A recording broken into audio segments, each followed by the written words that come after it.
noches, bienvenidos al programa. Yo soy Jaime Bailey. Bueno, esta semana, como les conté, me tocaba descansar, pero elegí trabajar. Y esta semana me quedé sin editores y por consiguiente me quedé sin noticias, sin los videos de la actualidad que a menudo comento aquí con ustedes. De modo que tuve la ocurrencia de hablar con atípica franqueza de los momentos capitales de mi vida, comenzando por mi niñez y mi adolescencia. Para mi sorpresa, el rating se ha disparado. De manera que hoy quisiera, abusando de su paciencia y pidiendo perdón por la inmodestia, compartir con ustedes dos o tres momentos fundacionales de mi vida, no necesariamente felices, pero sí, diría, memorables o inolvidables. Yo les había contado que dediqué 3 años a escribir mi primera novela. La escribí en Madrid, primera versión, y después en Washington, D.C., segunda y definitiva versión. Me tomó 91, 92, 93, esos 3 años, con una brevísima temporada en Lima haciendo televisión carnavalesca, que hay de nuevo. Pero esos 3 años los pasé en su mayor parte en Madrid y en Washington. Terminada la novela, una cosa es escribirla y otra es publicarla, ¿no? Tenía que tomar la decisión no menor, pesada, de publicar o no la novela. Yo me había casado.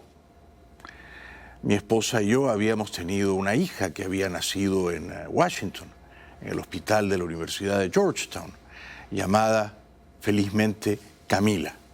Camila había nacido en el verano del 93, agosto 20. Así que hacia finales del 93, ya casado y padre de familia, ya con la novela terminada, yo tenía que decidir qué rayos, qué diantres hacía con esa novela. Allí había volcado mis mejores arrestos creativos. Allí había vivido, literalmente vivido, de una manera abrasadora los 3 años que me tomaron escribir esa novela. No era por tanto tan fácil decir, bueno, pues ya la terminé y hay cierta oposición en la familia que la publique, de manera que la voy a engavetar, la voy a guardar en un cajón y me olvido de la novela. No era tan fácil, ¿no? Porque esa novela era mi vida de los últimos 3 años. Y esa novela era también mi sueño más caro, mi anhelo más dulce, convertirme tal vez en un escritor. Pero cuando digo que había una cierta oposición en mi familia que yo la publicase, no exagero, al contrario, es un understatement. Quiero decir, se oponían en primerísimo lugar mi esposa, que la había leído medio a hurtadillas, en diagonal, y que comprendía que esa novela era una bomba atómica. Porque allí mi alter ego, Joaquín Camino, no escondía, no trataba tampoco de ocultarlo, que era bisexual, que le podían gustar mucho las chicas y ocasionalmente también los chicos, que había tenido una cierta afición a los narcóticos y a los psicotrópicos, que tenía un padre machista, autoritario, pistolero y una madre devota, pía, Opus Dei, todo demasiado parecido a mi vida, ¿no? Entonces mi esposa se oponía a que yo publicara esa novela porque temía, con toda razón, que la gente al leerla o al comentarla sin haberla leído, y esto ocurre más frecuentemente que lo primero, dijera, bueno, Bailey ha contado su vida y Bailey ha confesado que es bisexual. Y mi esposa, si bien sabía que yo era bisexual, no quería que esto se supiera en público, porque seguramente le parecía que eso menoscababa nuestro amor, o lo amenazaba, o la dejaba a ella en una posición fea, incómoda, desdorada. También se oponían mis padres, ¿cómo no? No habían leído la novela, no me la habían pedido. Si me la hubieran pedido, no sé si les habría enviado una copia, porque yo tenía miedo de que les diera un infarto a leerla. Recuerden que mis padres eran muy religiosos, sobre todo mi madre, y esta era una novela muy antirreligiosa, muy liberal, muy libertina, ¿eh? Sobre el deseo erótico no necesariamente convencional, y sobre la rebeldía incandescente que anidaba en un niño y luego en un adolescente y luego en un muchacho, mi alter ego, Joaquín Camino, frente a la dictadura moral de sus padres, de la cual él debía emanciparse, liberarse. Bueno, entonces, por supuesto, mi padre me llamaba por teléfono y me mandaba faxes a Washington y me pedía que no publicara la novela. Y me advertía que si yo lo hacía, esto iba a tener una repercusión catastrófica en la familia. Mi madre, tan adorable, tan buena siempre, tan infinitamente buena siempre, estaba traspasada, quebrantada. Me quería, me había querido tanto toda la vida, y ella sentía que si yo publicaba esa novela, me iba a destruir. Lo poco de bueno que quedaba de pie en mí iba a ser destruido. Entonces mamá también, por cartas manuscritas, me rogaba que no la publicase. No digamos ya la familia de mi esposa, sobre todo mi suegra, una señora muy guapa y muy de alta sociedad, que tampoco había leído, claro, la novela. Nadie la había leído, pero todos se oponían fieramente a ella. Pero mi suegra sabía por su hija, o sea, mi esposa, que la novela era una bomba de tiempo, era pura dinamita y que solo iba a traer chismes y habladurías, que iba a traer toda clase de comentarios e insidias envenenadas sobre mí, sobre mi identidad sexual, sobre mi pasado, sobre mi honor mancillado y sobre mi futuro destruido. Porque ella, mi suegra, me lo dijo así. Me dijo, tú ya eres padre, tienes una hija. Si tú publicas esa novela escandalosa, perderás a tu hija. Perderás a tu esposa y perderás a tu hija. Y te quedarás solo, como un perro sarnoso. Y luego añadió, para no quedarse corta, y morirás tirado en la calle de sida. Nunca olvidaré esas palabras tan dulces de mi entonces suegra. Bueno, entonces comprenderán ustedes que estaba solo contra el mundo.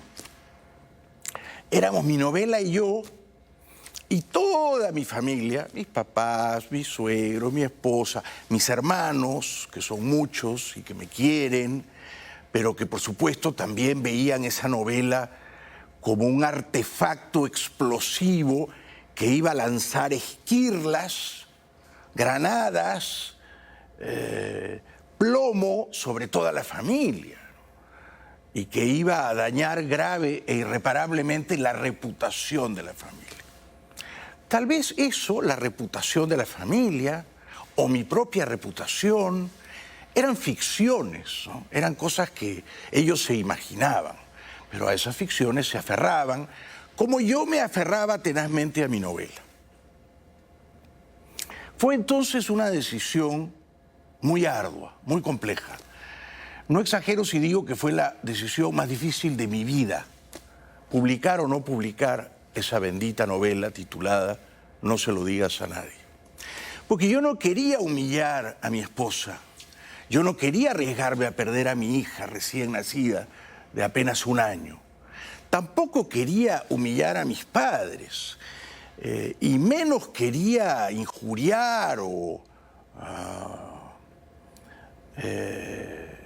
dañar o lastimar a mi suegra. Y menos quería enemistarme con mis hermanos. Pero todo eso iba a ocurrir. Sumada a esa hostilidad manifiesta de toda mi familia, que insisto, no había leído la novela, pero la odiaba con ferocidad, y que era incapaz de distinguir entre la ficción, lo que uno malicia, lo que uno urde, lo que uno conspira en su imaginación, y la realidad.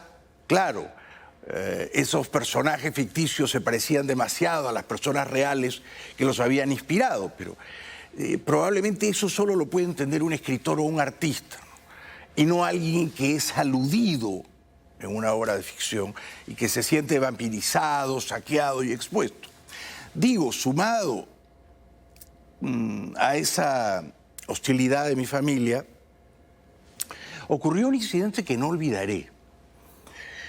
Un hermano de mi madre, un hombre riquísimo que ya murió, un hombre que no era millonario, que era billonario, empresario minero, dueño de minas en los Andes peruanos, con quien yo había tenido una relación muy cordial, porque era un personaje fascinante, extravagante, literario. Era billonario y era gay y no lo ocultaba. Entonces yo siempre lo había visto con profunda admiración.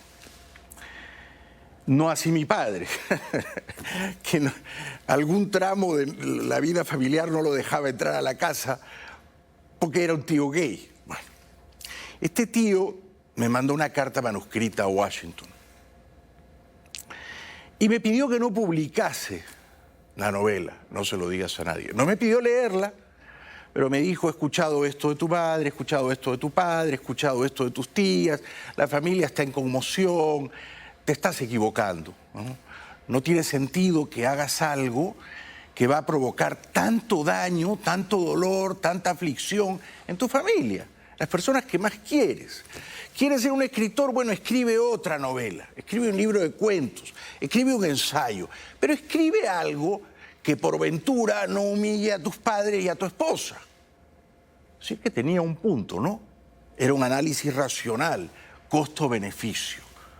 Escribe algo que no te meta en líos. Pero eso no me parecía a mí posible. Yo estaba terco, porfiado, obstinado en que era esa novela o nada. Era esa novela o nunca más escribir una novela. Porque esa era la novela que yo tenía que escribir. Y porque además uno escribía precisamente para meterse en líos. O sea, si uno elegía la expresión artística, la tentativa del arte, era para sacar las cosas que estaban abajo de la alfombra o escondidas en el ropero, y para airearlas, y para meterse en líos, y para meterse en conflictos con su familia, y para confrontar moralmente unas ideas que uno quizá se atrevía a impugnar. Por ejemplo, que el amor entre dos personas de un mismo sexo, dos mujeres o dos hombres, no era repudiable. Pero a mis padres sí les parecía. Y en general a mi familia también. Estoy hablando del año 94, ¿no? O sea, que estoy hablando de hace más de 25, 26 años. Bueno, solo había en el mundo una voz, dos para ser justo, que me decían: no des un paso atrás, no desmayes, resiste a la presión familiar, publica la novela de Marras. Pasará el escándalo, quedará la novela. Con el tiempo tu familia, que mucho te quiere, pero que está equivocada, se dará cuenta de que si tú quieres ser un escritor, no puedes renunciar a esa novela, no puedes claudicar. Y no puedes aceptar la teoría racional de que uno tiene que hacer arte que no sea conflictivo y que no te meta en líos y que le guste a tu mami, a tu papi, a tu tía, a tu abuelita y a tu esposa y a tu suegra. Si tu tentativa artística es aprobada por ese consejo de comisarios morales, entonces la puedes airear. No, me dijeron. ¿Quiénes eran ellos? Mario Vargas Llosa y su hijo mayor, Álvaro Vargas Llosa. Escritores ambos, artistas ambos. Mario había leído la novela, encontró algún valor en ella, me hizo comentarios, sugerencias, observaciones. Álvaro también fue supremamente generoso. Yo tenía que elegir. Renunciaba a la novela para contentar a mis papás, a mi suegra, a mi esposa, o publicaba la novela y me iba a la guerra sin cuartel contra toda mi familia, incluyendo a mi esposa, con quien yo dormía, ¿no? No fue fácil. Fue un momento de profunda angustia. Tanta fue la angustia, tan profundo era el dolor en mí, no saber qué hacer, cómo resolver de una manera justa este entuerto, cómo deshacer este nudo sin que nadie perdiera la vida en el camino, cómo ser escritor y al mismo tiempo no avergonzar a mis papás o a mi esposa, que no siendo ya religioso, habiendo renunciado a la religión años atrás, como les conté otra noche, terminé rezando. Recuerdo que me fui a una iglesia que está en Brickell, estaba yo de paso aquí en Miami, y fui a la iglesia y me puse de rodillas y recé y lloré. Y le pedí a Dios si había un Dios, y yo me permitía dudarlo, pero al mismo tiempo pensaba que Dios no se enfadaría conmigo si yo me permitía dudar de su existencia. Le rogué que me iluminara para hacer lo que era justo, lo que era correcto. Por un lado, mi deseo quemante, impostregable de ser un escritor, de publicar esa novela y no otra, y por otro lado, querer, preservar la armonía en mi familia, en mi matrimonio, con mis papás, con mis hermanos. No fue posible, no fue posible. Porque, de nuevo, el destino decidió por mí. Cuando varias editoriales españolas habían rechazado mi novela y parecía que ya ninguna la publicaría, Alfaguara con Juan Cruz la rechazó, Tusquets con Beatriz de Moura la rechazó. Un día, nevaba en Washington, me llega un fax de la editorial Seix Barral de Barcelona y me dicen, vamos a publicar su novela. Nos ha encantado, nos ha maravillado. Pere Gimferrer firmaba el fax, un poeta catalán. Es decir, que había una oferta en firme para publicarla en pocos meses, en la primavera del año 94, abril. ¿Qué hacía yo? ¿Qué hacía yo? Fui a Lima, aconsejado por mi esposa, y me senté en un consejo de familia, mis padres, mis hermanos, somos 10 hermanos. No estaba mi hermana mayor, que ya era monja de clausura y que seguramente rezaba para que esa novela mía no saliera. Y yo escuché. Nadie había leído la novela, ni siquiera mi esposa la había terminado de leer. Pero se me dijo de todo. En resumen, se me dijo, si sale esa novela, no vengas más por la casa. No queremos verte un buen tiempo. Y además, te vas a convertir en un paria, en un apestado. No vuelvas más a Lima, ni al Perú. Nadie te va a querer ver. Nadie te va a ofrecer un trabajo en la televisión. Olvídate de la televisión. Vas a tener que vivir una vida en el exilio, marginal, medio clandestina, escribiendo tus libros viciosos, pecaminosos. Escuché todo eso, ofrecí sentidas disculpas, salí. Estaba en Lima, había ido unos días a escuchar a mi familia y recuerdo que fui a un hotelito en Miraflores donde me estaba alojando y llamé a Barcelona y desperté a Pere Gimferrer y le dije llorando, Pere, mi novela no puede salir, no puedo hacer algo que avergüence tanto a mi familia y a mi esposa, hay que detener su publicación.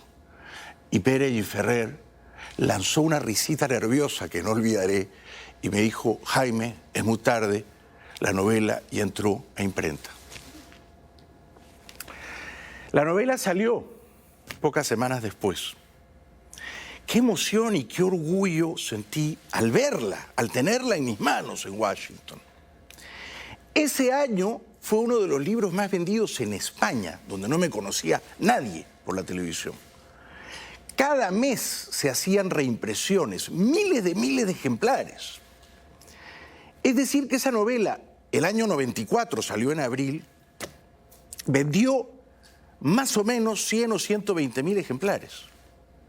En España, la crítica literaria fue absolutamente elogiosa. En España, El País, El Mundo, el ABC. De manera que eso fue un bálsamo para mí, porque por un lado había perdido a mi familia. Yo creo que mi esposa nunca me perdonó que yo publicara esa novela. Unos años después nos separamos y nos divorciamos. Pero conseguí ser un escritor. Y después publiqué muchas novelas más. Y de esa novela se hizo una película. O sea que, y esa novela se tradujo a 12 o 14 idiomas, incluyendo al mandarín. Y también, por supuesto, al francés, al portugués, al alemán, al italiano, al neerlandés y a la lengua que usted se imagine. Entonces, siempre me quedó esa reflexión, ¿no? Y a veces cuando un muchacho me pregunta y me dice, bueno, yo quiero ser escritor, o en fin, o una joven me dice, yo quiero ser cantante, o quiero hacer películas, o quiero pintar, y yo siempre les digo, si tú quieres ser artista, tienes que estar dispuesto a quedarte solo contra el mundo. Tienes que saber que solo debes oír tu voz, tu corazonada, que solo debes seguir tu instinto artístico. Y que incluso si tu mamá y tu papá te dicen no me gusta ese cuadro, no me gusta esa canción, si tu tía y tu abuelita te dicen no me gusta ese poema, no me gusta ese cuento, tú tienes que ser capaz de doblegar toda esa resistencia y de prevalecer.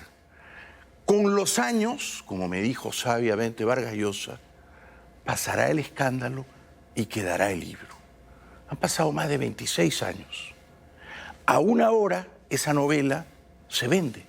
En alguna librería física o virtual del mundo hay un muchacho que tiene miedo de ser gay o bisexual, o una chica que tiene miedo de ser lesbiana o bisexual, que la compra, que la lee, que la vive conmigo, que la reescribe conmigo y que se redime de sus tormentos leyéndola y que se eleva y que le encuentra un sentido a su vida o encuentra en la novela un valor para ser esa persona ella misma y afirmar su identidad. Es decir que, a diferencia de la política, que se corrompe y se pudre tan rápido y apesta y hiede tan pronto, el arte no. El arte, cuando aspira a ser arte, perdura y dura y sobrevive a su autor. O sea que fue la decisión más difícil de mi vida y por suerte acerté, y no por mí, sino porque el azar decidió por mí. Y cuando yo quise detener la publicación de esa novela, ya había entrado a imprenta. Les pido que me den unos minutos, que voy a la pausa para tomar aire, porque recordar todo esto me estremece, y luego les contaré otro capítulo memorable de mi vida. Ya regresamos.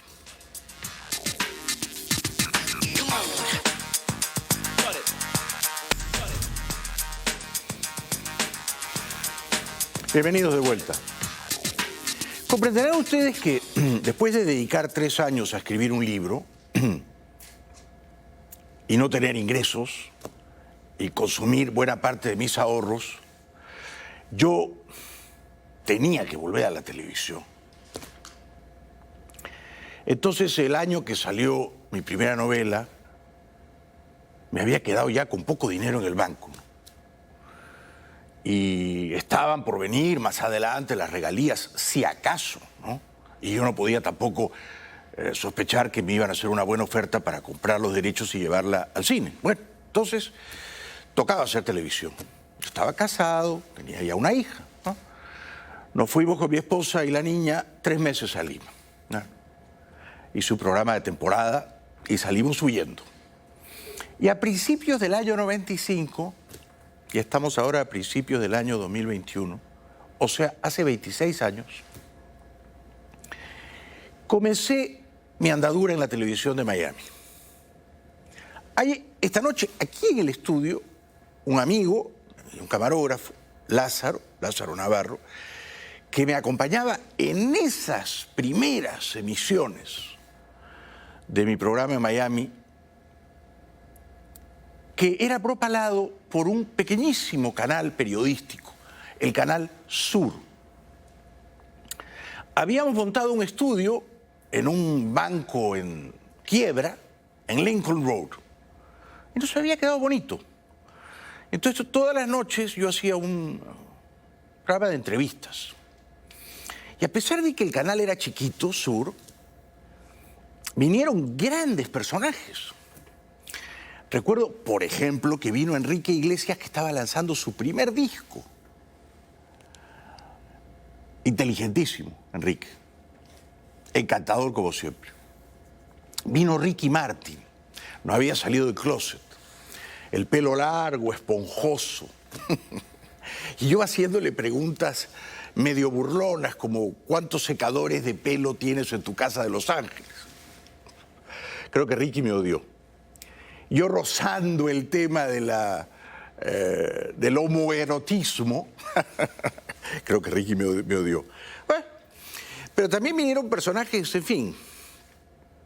Recuerdo que entrevisté a don Francisco, tan serio él, ¿no? Tan distinto al personaje que montaba en escena, ¿no?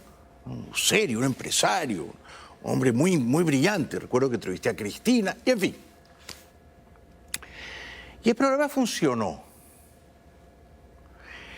Tanto funcionó que, bueno, Cristina, que entonces producía un programa con Sofía Vergara, me dijo, mira, yo te produzco un programa para Univisión. Es decir, tenía yo las puertas abiertas de Univisión. Pero no estaba en mi destino, por lo visto, entrar a Univisión, ni todavía a Telemundo. Después de este éxito en Canal Sur, por cierto, ya había nacido mi segunda hija, nació aquí, en Miami, en el Hospital Mercy, Paola, en junio del año 95. O sea que está por cumplir 26 años en unas semanas. Bueno, entonces me fue muy bien en ese programa en Canal Sur. Los dueños de Canal Sur, la familia Delgado, fueron súper generosos conmigo. Y ese programa, en ese canal pequeño, pero de prestigio, me abrió las puertas, ¿no?, de Miami. Ya digo, yo podía ir a Univisión. De vez en cuando me reunía con el presidente de Univisión, Rey Rodríguez. Un lord, un gentleman, Rey Rodríguez. Y bueno, ya estábamos, en fin, conspirando para que yo entrara a Univisión.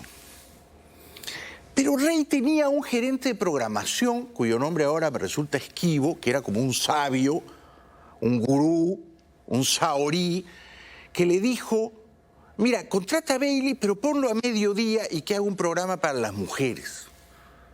Me acuerdo clarísimo que fui a almorzar con Rey y me dijo, oye, mi jefe de programación, que creo que se apellidaba Rodríguez también, como él, no recuerdo, Mario Rodríguez me parece, ¿no?, me ha dicho que tú estás perfecto, no para la noche, sino para el mediodía, para un programa para las mujeres. Yo me sentí ofendido y dije, no, entonces yo no voy a Univisión. Seguí en Sur. Y la cadena CBS, ¿no?, CBS News, compra un canal de cable aquí en Miami, que se llamaba Telenoticias. Bueno, un canal que había fundado, un canal español, un canal argentino, un canal de Estados Unidos. CBS News compra ese canal y se llama CBS Telenoticias y me ofrece un contrato de 3 años. Un gran contrato de 3 años. Yo tenía 32, 33 años. Entonces yo dije, esta es mi oportunidad, ¿no es cierto? Ese canal, eran otros tiempos, se veía en el cable en toda Latinoamérica, salvo México, donde los Azcarra lo habían bloqueado. Entonces me fui a Chicago a reunirme con el presidente de CBS News, un señor llamado Andrew Hayward. Me citó 8 de la mañana en el restaurante de un hotel de Chicago. Llegué 7:30, ¿no?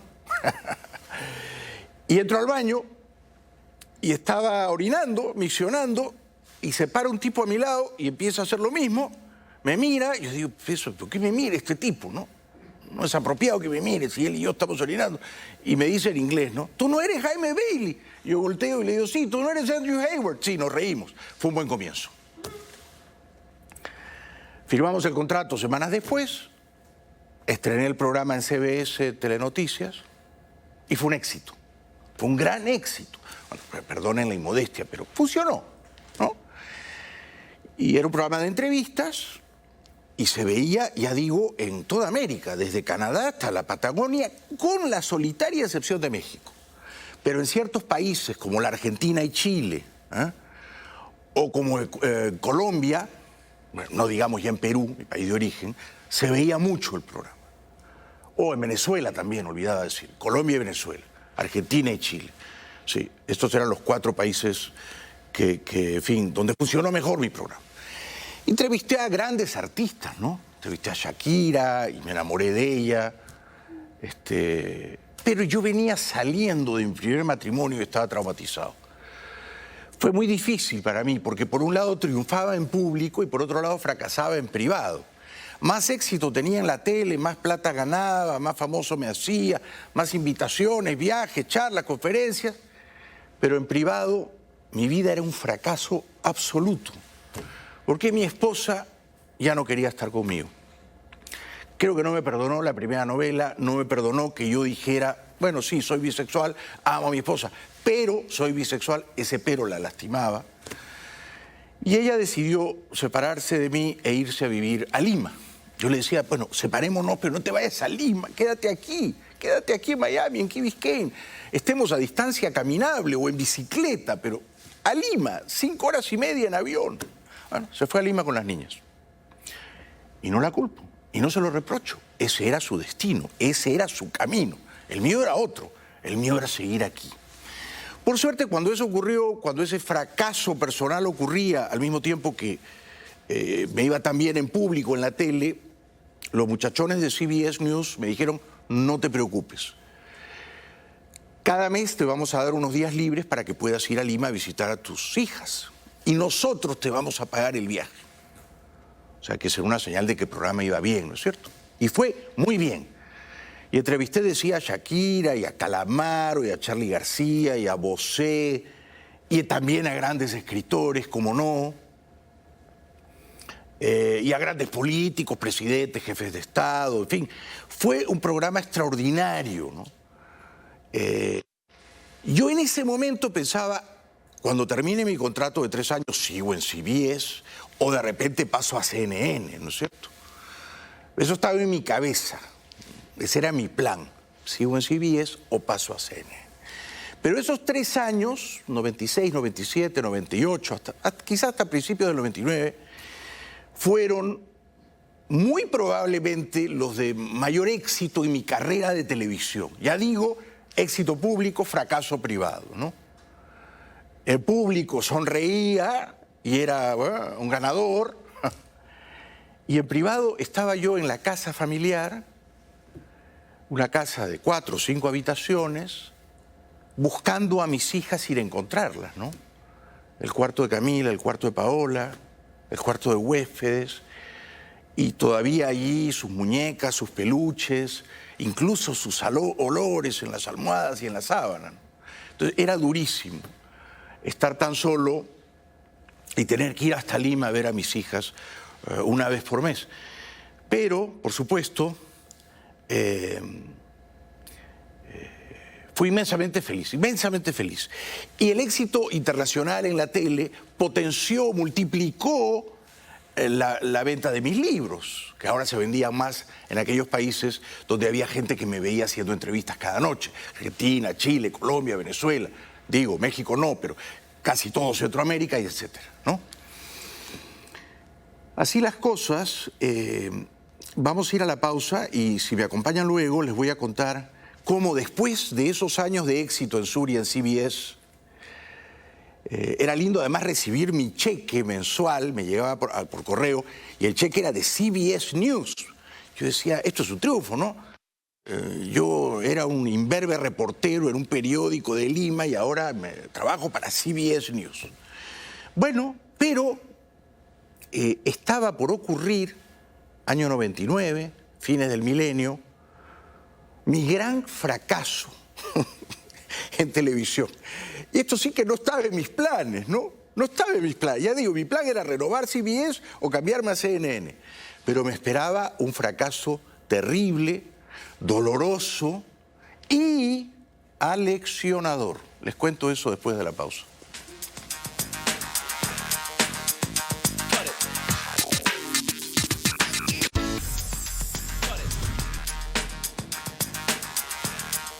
Cabrera Infante, Guillermo Cabrera Infante, formidable escritor cubano, con quien hablé, a quien quise entrevistar, pero él no condescendió sabiamente, cita en una de sus novelas a un escritor, matemático, filósofo y diácono británico, Lewis Carroll, el autor de Alicia en el País de las Maravillas. Y la frase es genial, dice, y trató de imaginar cómo sería la luz de una vela cuando está apagada. Yo era la luz de una vela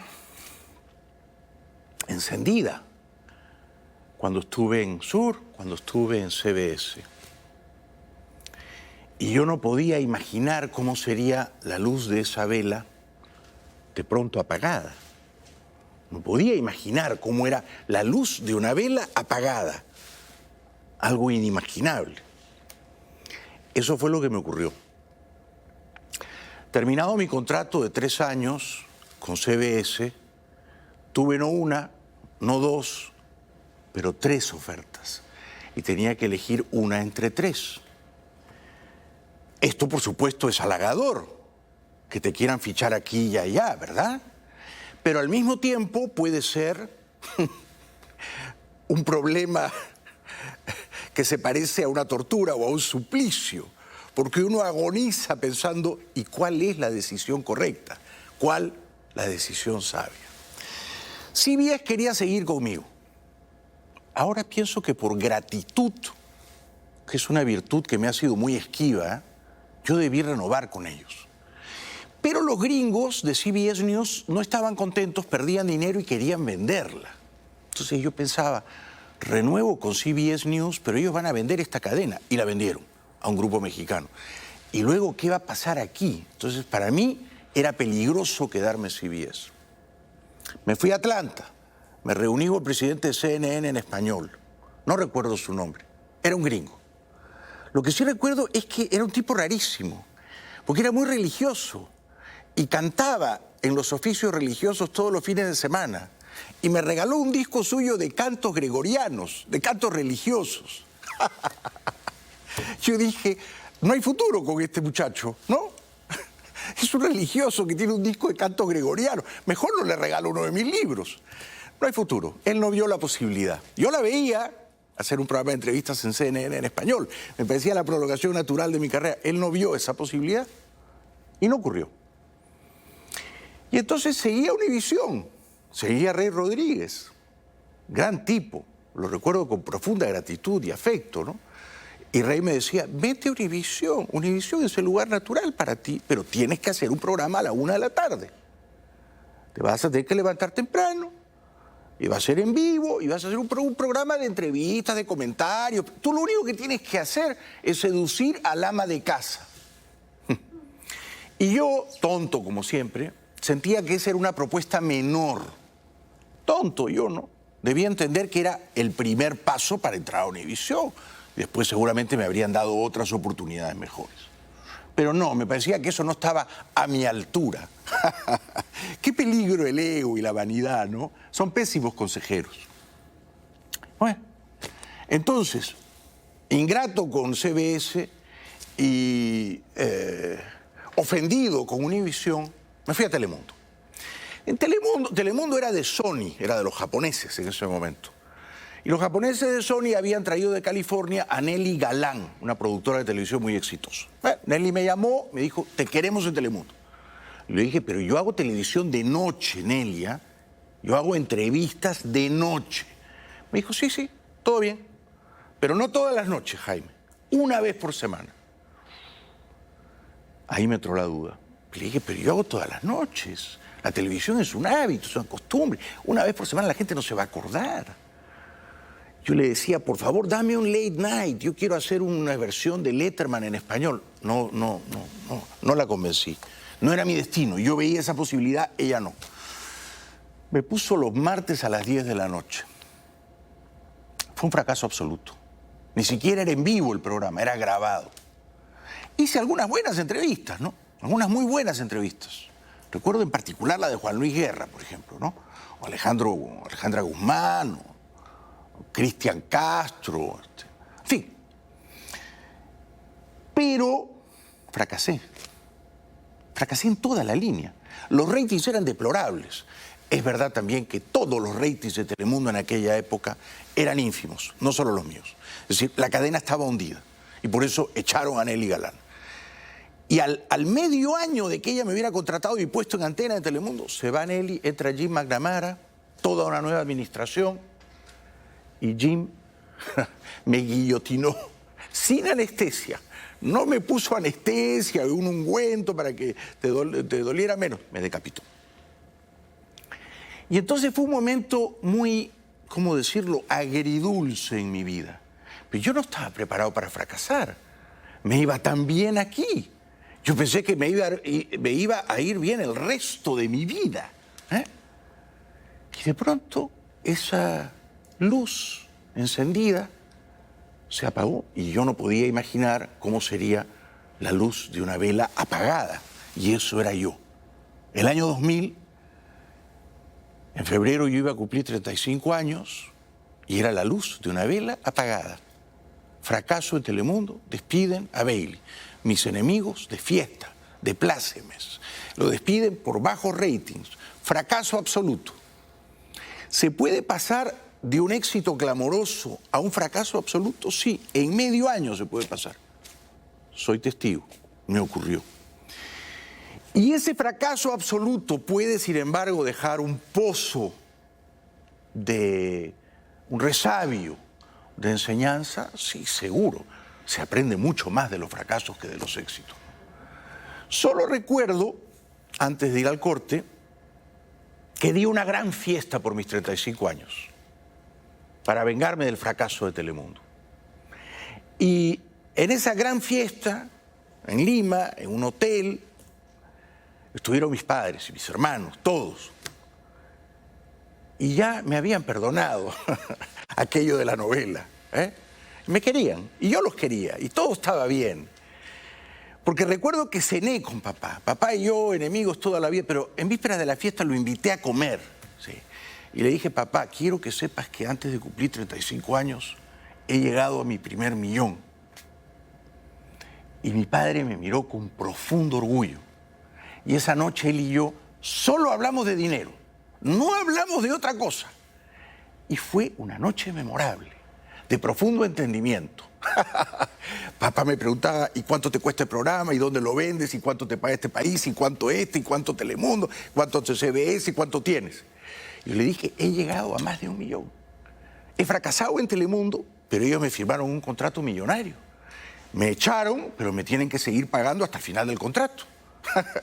Así es que he fracasado en pantalla, pero en mi cuenta bancaria no he fracasado. O ha sido un fracaso atemperado por el dinero. Y papá, por primera vez en mucho tiempo, cuando le dije, he llegado al primer millón, me miró con orgullo. Y seguramente pensó, este hijo mío tan defectuoso, tan fallido, tan parlanchín, tan afectadito, sin embargo, llegó a su primer millón antes de los 35 años. Y entonces papá procedió a comer el pato que había ordenado. Ya regresamos. Y 5 años después de esa fiesta inolvidable en Lima, celebrando mis 35 años y mi primer millón, como dice la canción de Bacilos. 5 años después, mi padre falleció de cáncer. Tuve la suerte de despedirme de él. Habíamos sido enemigos y adversarios irreconciliables, ¿no?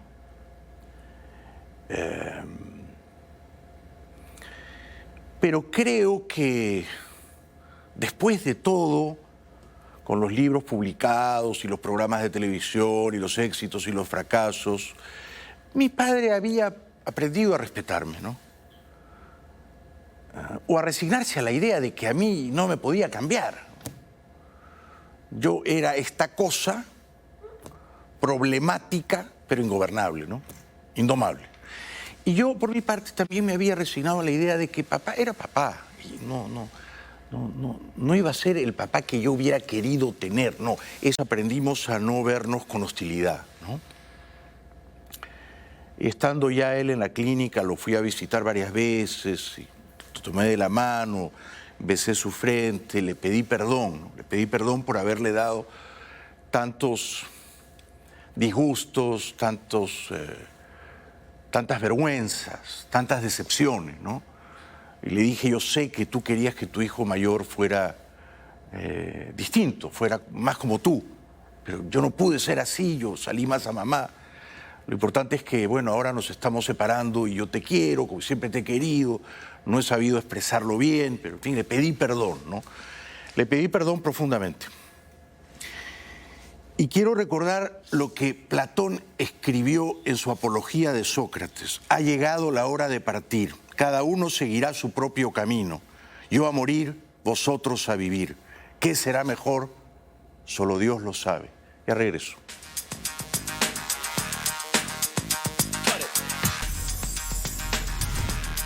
Ha llegado la hora de partir. Cada uno seguirá su propio camino. Yo a morir, vosotros a vivir. ¿Qué será mejor? Solo Dios sabe. Platón, Apología de Sócrates. Papá, te extraño mucho.